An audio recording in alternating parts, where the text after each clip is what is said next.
Hello, this is Rod, Live Within Your Means. Hey, I just cut up in my first capocolo. It is meat that I preserved here, look at that. And I really like it. It's a pork roast that I preserved, and I've got 7 more hanging in the closet in just these bags that were free because I bought marked down stuff at Smith's. You know, some of the produce that was marked down, just untied the bags and hung these roasts in here. And I learned how to do this from a guy who has a channel called Cooking with Koyas. So give the guy credit because I learned from him how to do it. Let's see if I can move that over a little bit.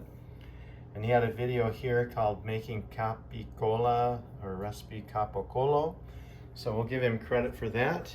And yeah, it turned out really good. I like it. And I'll show you what you can look at his video. Basically, I just did this roast, or put this raw pork roast, cut it up and rolled it in, let's see, it was basically just paprika, pepper, and salt. First I did it in salt, then cleaned it all off. But you can look at his video to see what he did, because you want to be safe when you're doing stuff. But look at that. And I'll tell you what, I like it. It's good. I'm going to go in here and show you. We're just in a 2-bedroom apartment here. But in the closet here,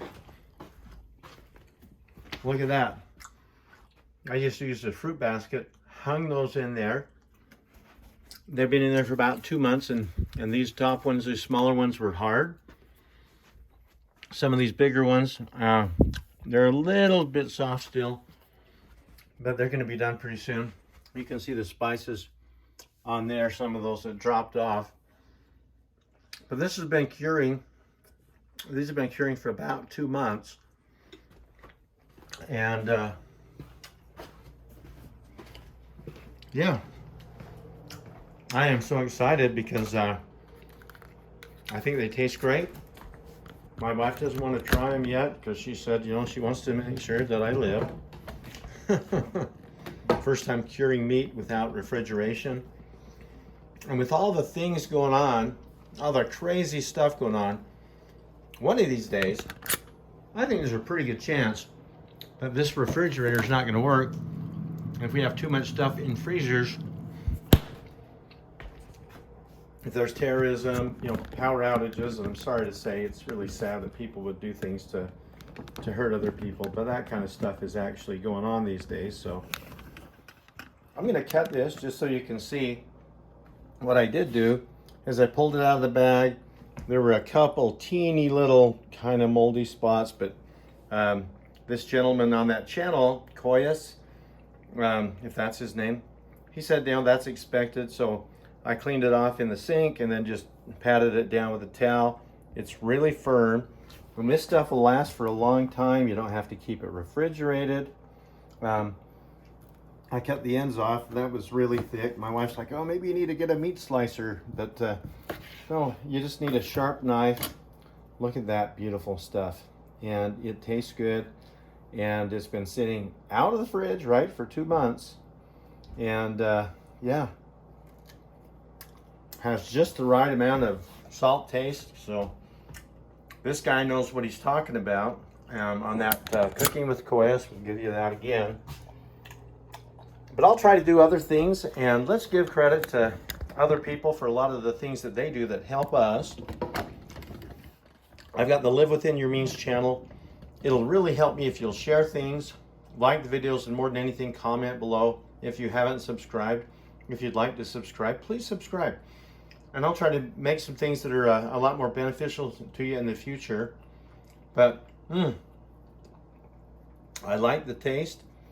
If you see future videos, then I did not die. But that it's kind of translucent. If you see that like up against the window, you'll see, there's I sprout my stuff, my lentils. Sprout several things of lentils every week. And I still make my own homemade yogurt. There it is.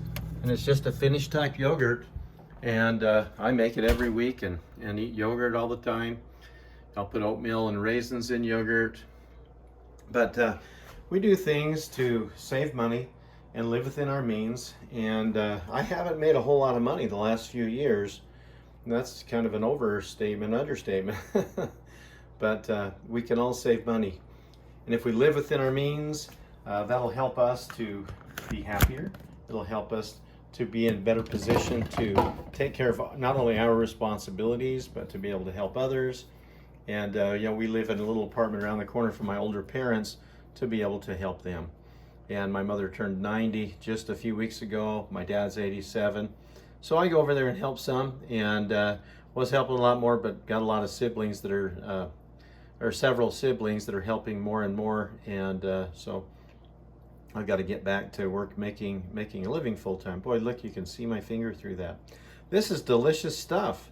So hope you enjoy the video, and look into making some of your own things, stuff that you can preserve. And if you can preserve things so that you don't depend upon your refrigeration, if your power gets knocked out at some point in the future for a week or two, or maybe even longer, and you're ready for it, keep your gas tank halfway full. There's a lot of things that you can do, and we'll talk more and more about those. But if you live within your means, I believe it's the key to being honest in business, and you can bless the lives of others. So please look at some of the other videos that I've done, share those. I just put up a video, telling kids that they can make money. And if you'll look at that, click on that video and maybe share that with some youth and other parents and grandparents, have them share it with their grandkids. And I tell how basically I went out and didn't even have a lawnmower. My dad didn't have one with a motor. I did some work for a guy cleaning up his yard. He gave me his broken motor. And I actually I mowed lawns for another man. If he would fix my motor, I told him I'd mow his lawns the rest of the year. And he did that, and that's how I got my first lawnmower. I was pushing that around town. There's a lot of things that we can do to live within our means. There's plenty of opportunity for youth out there. And take a look at that other video. Look at some of my videos. Subscribe to the channel if you will. Thank you so much for watching this, for putting some comments below. If you put some comments and subscribe to the channel, that will help it go up so that I can do some live videos. And I'd really like to start interviewing some people that have lived within their means in ways that they've done it to help you and to help the people that you know and love. So this is Rod. Live within your means and have a wonderful day.